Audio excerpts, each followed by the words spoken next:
Thomas ne comprenait absolument rien en maths, même après des heures de révision. Il oubliait tout, les propriétés se mélangeaient dans sa tête.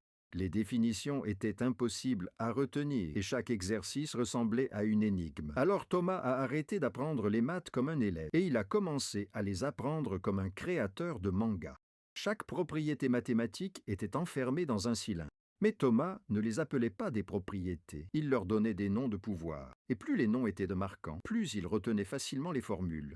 Les définitions étaient stockées dans des parallélépipèdes, courtes, simples et faciles à comprendre, et chaque cube contenait un exemple précis, parce que Thomas comprenait mieux quand il voyait les maths en action.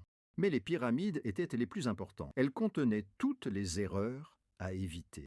Thomas transformait chaque erreur en alerte visuelle. Avant, Thomas passait 6 heures sur une seule leçon. Maintenant, il pouvait réviser 6 chapitres et résoudre 5 exercices par leçon dans le même temps parce qu'il comprenait enfin ce qu'il apprenait. Pendant une semaine, Thomas a appliqué cette méthode tous les jours. Puis quelque chose a commencé à changer. Les exercices devenaient plus simples. Les propriétés revenaient automatiquement dans sa tête. Et pour la première fois, Thomas comprenait réellement les maths. Il est passé de 7 sur 20 à 18 sur 20 en maths. Mais les maths n'étaient que le début. Dans la prochaine vidéo, tu verras comment Thomas a transformé la physique-chimie en laboratoire d'alchimiste.